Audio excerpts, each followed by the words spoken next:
Shalom keluarga damai, kembali lagi dalam Sapaan Damai Sejahtera 12 Mei 2023. Bapak Ibu Saudara, mari sebelum kita bersama-sama merenungkan firman Tuhan, kita mau bersama-sama mempersiapkan hati kita. Mari Bapak Ibu Saudara, kita mau berdoa. Tuhan Yesus, kami bersyukur karena Tuhan terus memimpin kehidupan kami. Kami bersyukur ya Tuhan bahwa Tuhan tidak pernah meninggalkan kami, dan saat ini kami rindu firman Tuhan sekali lagi kiranya menguatkan setiap kami, memberikan pengharapan, memberikan sukacita, menegur serta mengingatkan setiap kami untuk kembali kami hidup sesuai dengan apa yang Tuhan inginkan dalam kehidupan kami. Terima kasih ya Tuhan, berbicaralah kepada setiap kami karena kami siap untuk mendengar firman-Mu. Dalam nama Tuhan Yesus kami berdoa dan mengucap syukur. Amin. Bapak Ibu Saudara, tema perenungan firman Tuhan kita pada hari ini adalah kehadiran yang berdampak. Dan hari ini kita akan bersama-sama merenungkan firman Tuhan yang terambil dalam Kisah Para Rasul, pasalnya yang ke-27, ayat 13 hingga ayatnya yang ke-38. Kisah Para Rasul 27 ayat 13 hingga ayatnya yang ke-38, demikian bunyi firman Tuhan. Pada waktu itu, angin sepoi-sepoi bertiup dari selatan. Mereka menyangka bahwa maksud mereka sudah tentu akan tercapai. Mereka membongkar sauh lalu berlayar dekat sekali menyusur pantai Kreta.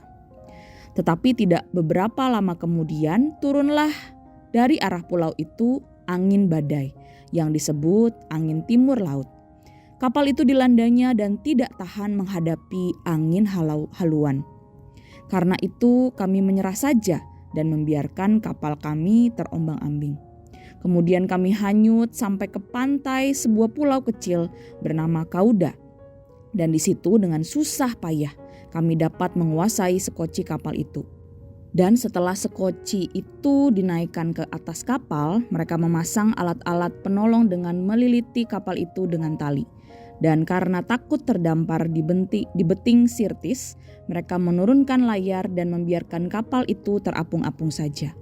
Karena kami sangat hebat diombang-ambingkan angin badai, maka pada keesokan harinya mereka mulai membuang muatan kapal ke laut.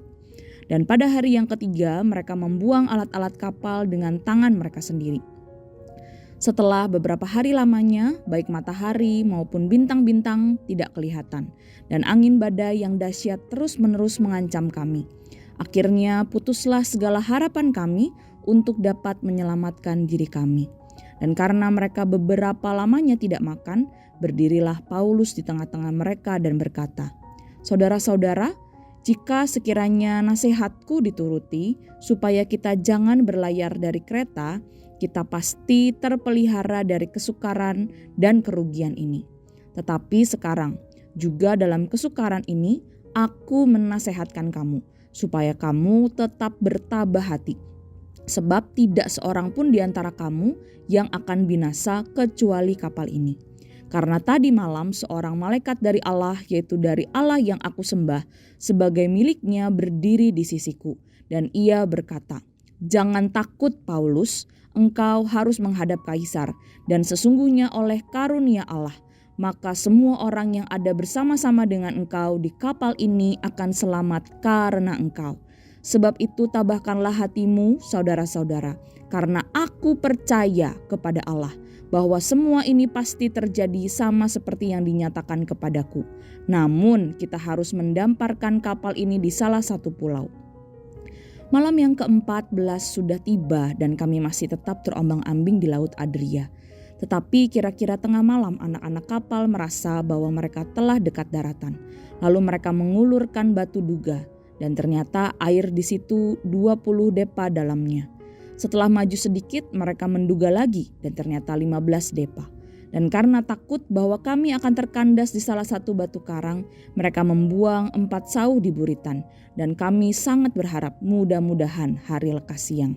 Akan tetapi anak-anak kapal berusaha untuk melarikan diri dari kapal. Mereka menurunkan sekoci dan berbuat seolah-olah mereka hendak melabuhkan beberapa sauh di haluan.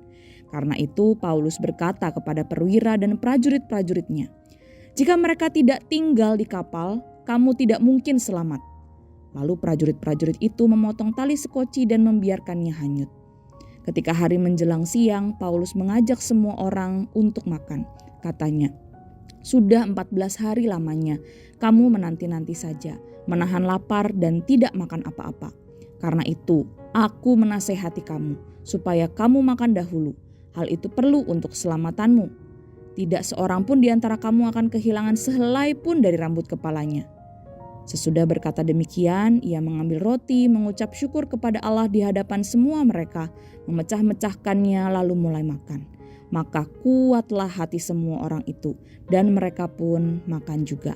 Jumlah kami semua yang di kapal itu 276 jiwa. Setelah makan kenyang, mereka membuang muatan gandum ke laut untuk meringankan kapal itu. Sedemikian jauh pembacaan firman Tuhan kita hari ini. Bapak Ibu Saudara, tema kita hari ini adalah kehadiran yang berdampak. Jika ditanyakan kepada kita, manakah yang Bapak Ibu Saudara mau dengar? Kalimat yang mengatakan kehadiranmu membawa sukacita, atau kalimat yang mengatakan ketidakhadiranmu membawa sukacita. Dua kalimat yang nampaknya mirip, namun jika perhatikan punya nilai yang berbeda. Yang satu membawa sukacita dengan kehadirannya, yang satu lagi justru membawa sukacita dengan ketidakhadirannya. Mungkin sebagian dari kita akan berkata, masa sih kita berkata demikian? Namun jika itu ditanyakan kepada diri kita secara pribadi, kehadiran yang seperti apa yang mau kita bawa? Apakah dengan kehadiran kita membawa sukacita atau justru sebaliknya? Bapak Ibu Saudara, dalam bagian firman Tuhan yang hari ini kita baca, Paulus sedang berada di dalam keadaan yang tidak baik. Dalam bagian ini diceritakan bahwa setelah diadili di hadapan Raja Agripa, kemudian karena Paulus naik banding kepada Kaisar, maka diputuskan mereka akan berlayar ke Italia. Paulus berserta dengan beberapa tahanan lain diserahkan kepada seorang perwira yang bernama Julius dari pasukan Kaisar. Perjalanan mereka menaiki kapal ternyata tidak berjalan dengan lancar. Ada angin sakal yang menghalangi, sehingga mereka pun sampai harus terombang-ambing di tengah angin badai selama beberapa hari. Bahkan mereka tidak makan. Tetapi di dalam segala keadaan yang tidak mudah yang mereka alami, kehadiran Paulus di tengah-tengah mereka sungguh menjadi berkat. Paulus menasehati dan menghibur mereka. Ia menyampaikan pesan yang diberikan oleh malaikat Tuhan kepadanya dan meneguhkan hati mereka bahwa Allah yang ia sembah akan melindungi mereka semua oleh karena Paulus. Dan selama perjalanan mereka, bahkan ketika kapal itu kandas, Tuhan menyatakan pemeliharaannya atas diri Paulus. Firman Tuhan mencatat pada saat prajurit-prajurit bermaksud untuk membunuh tahanan-tahanan supaya jangan ada yang melarikan diri, Tuhan memakai Julius, perwira Kaisar, untuk menyelamatkan Paulus dan menggagalkan maksud mereka. Bapak Ibu Saudara, di dalam keadaan yang tidak baik, di dalam keadaan yang putus asa, kehadiran Paulus tidak membuat orang-orang di sekitarnya tambah berputus asa. Tetapi kehadirannya justru membawa pengharapan. Paulus sadar orang-orang di sekitarnya sudah hilang pengharapan dan putus asa. Dan justru di sanalah Paulus menyatakan bahwa Allah hadir.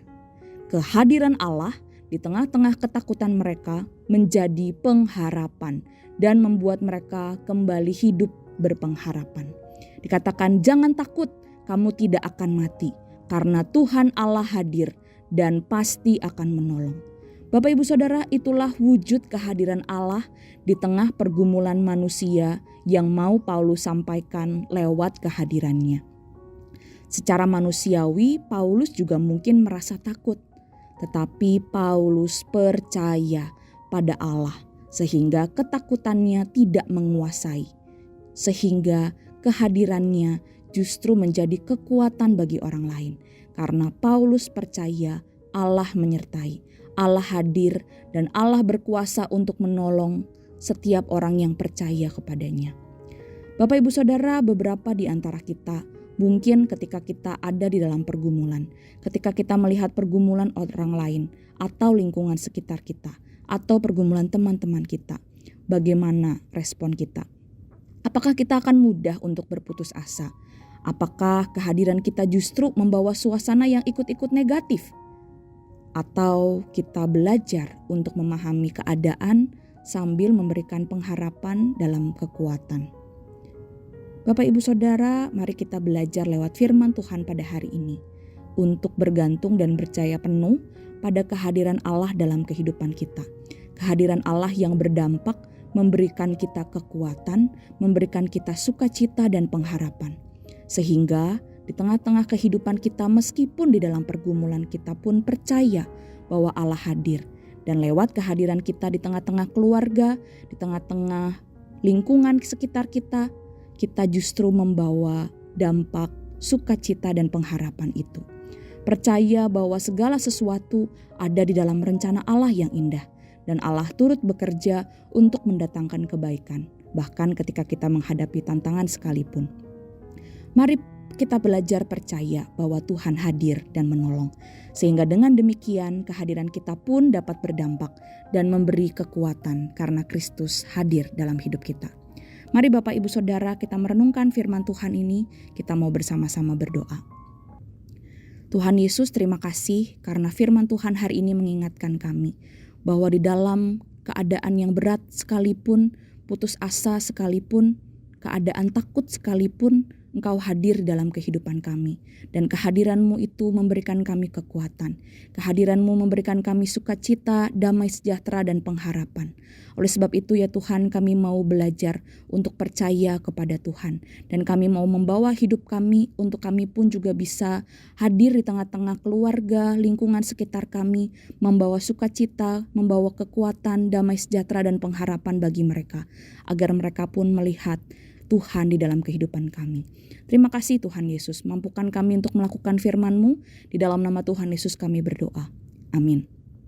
Selamat beraktivitas Bapak Ibu Saudara, Tuhan Yesus memberkati.